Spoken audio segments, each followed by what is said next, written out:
Ry havako malala ao amin'ny tompo ho aminareo anie ny fahasoavana sy ny fiadanana avy amin'Andriamanitra ray sy Jesoa Kristy tompontsika. Amen. Fantaro ny Andriamanitra ao ka mibeba amin'izay. Fantaro ny Andriamanitra ao ka mibeba amin'izay. Mofinainantsika anio ao amin'ny asan'ny apôstôly toko 17 ny andininy 2:20 hatramin'ny 1:30. Andeha ho vakitsika amin'ny anaran'ny Tompo manao hoe: ary Paoly nitsangana teo afovoan'ny Areopago ka nanao hoe: ry lehilahy Ateniana, hitako fa amin'ny zavatra rehetra dia fatra-pivavaka amin'Andriamanitra reo indrindra ianareo. Fa raha nandeha aho ka nandinika izay zavatra hivavahanareo, dia nahita alitara anankiray misy izao soratra izao: ho an'izay Andriamanitra tsy fantatra, koa izay hivavahanareo kanefa tsy fantatrareo, dia izany no toriako aminareo.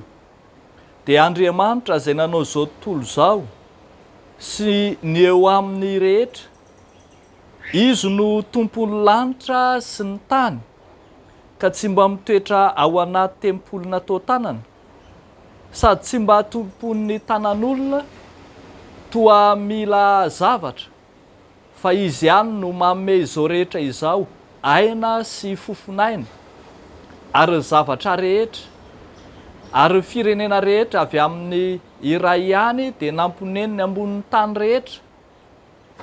Ary efa notendreny ny fotoan'andro sy ny faritry ny fonenany mba hitady an'Andriamanitra izy, raha tahiny hahatsapaka hahita azy, kanefa tsy mba lavitra antsika rehetra izy. Fa izy no hivelomantsika sy hietsehantsika ary hiainantsika, araka ny nataon'ny mpanao tononkira sasany teo aminareo hoe: fa terany koa isika.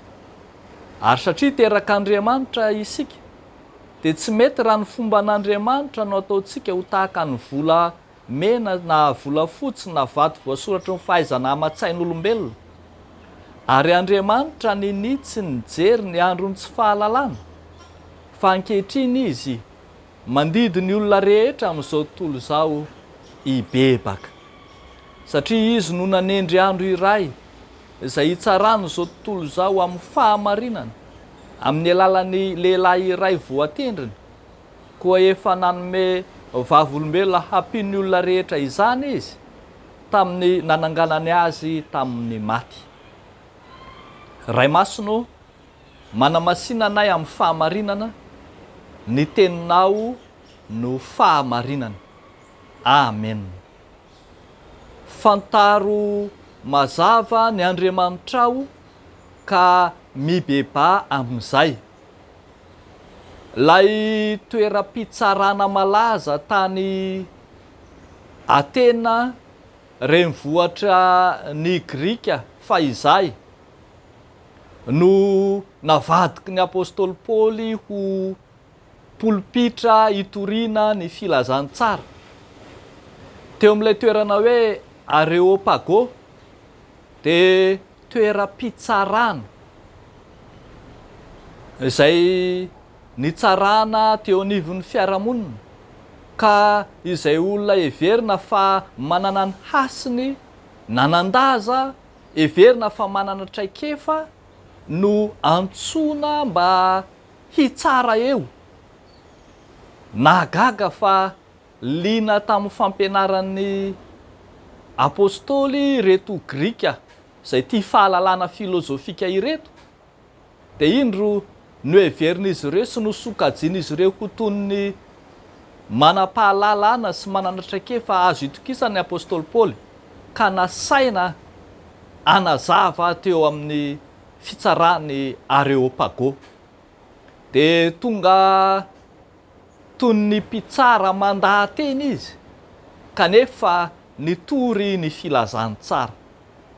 Nararoton'ny apôstôly Paoly ampitana ny filazantsara izany tsy fahatakarany rehetra ny tena filazany tsara izany, ka nolazainy fa rehefa avy nandehandeha teny amin'ny tanàna izy dia indro nahita fa fatra-pivavaka tamin'Andriamanitra ny olona, ary misy aza sokajon'olona nivavabavapoana tsy nalala zay Andriamanitra nivavahany akory, raha nahita ny alitara ny soratra hoe ho an'izay Andriamanitra tsy fantatra.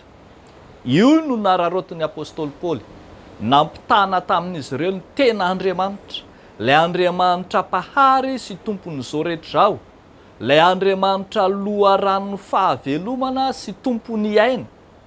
Zay no ambarany ery amin'ny andininy 7:20 hoe izy no ivelomantsika sy ietsehantsika ary iainantsika. No ararotiny apôstôly Paoly nampitaina sy natodika tamin'Andriamanitra marina ireto vahoaka tsy manam-pahalalana ireto. Ry havako malala, rehefa fantatra mazava ny Andriamanitra inona, dia ny taoma amin'izay izy ireo hibebaka dia mibeba amin'izay. Fa iny Andriamanitra ninitsy nijery, fa ankehitriny kosa efa nampafantarina anareo zany, dia mibeba amin'izay. Aoka tsy atao toy ny volamena na volafotsy na toy ny vato sy ny voasoratry ny sain'olombelona hoy izy no fomba entina anompoana an'Andriamanitra. Mibeba amin'izay ka havaozy ny fisainana sy ny rafi-pisainana sy ny fanao sy ny fomba rehetra mba hiala amin'izay nahazatra nefa tsy araka ny sitrapon'Andriamanitra.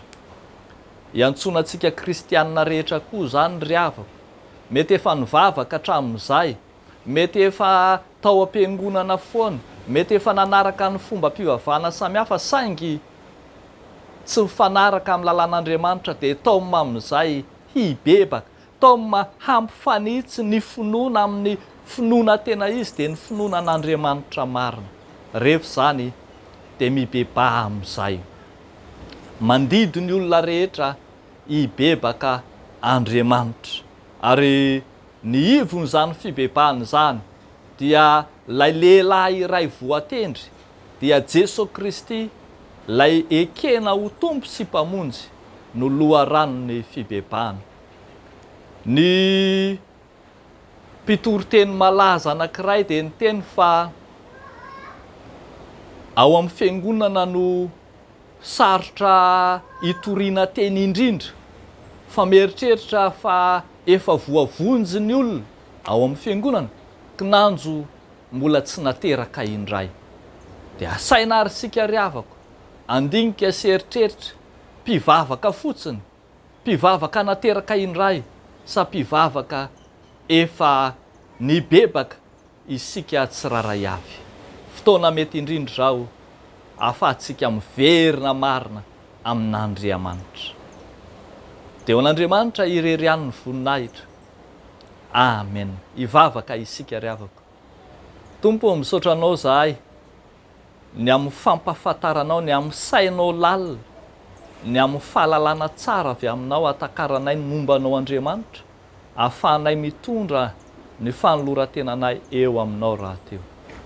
Mivavaka izay mba ianao Andriamanitra mihitsy no tompo sy mpamonjy ny fiainanay, ary ianao Andriamanitra mihitsy no ambabo anay amin'ny zavatra rehetra. Ankehitriny apetrakay manokana eo anatrehanao ireo manana andraikitra ara-panjakana rehetra, ireo mpiasa-panjakana rehetra, ireo manodina ny fampandehanan-draram-panjakana rehetra, ampaherezo ary tario amin'ny lalanao sy ny fahamarinanao. Amin'ny anaranao Jesosy nanaovanay izany mivavaka izany. Misaotra Tompo. Amen.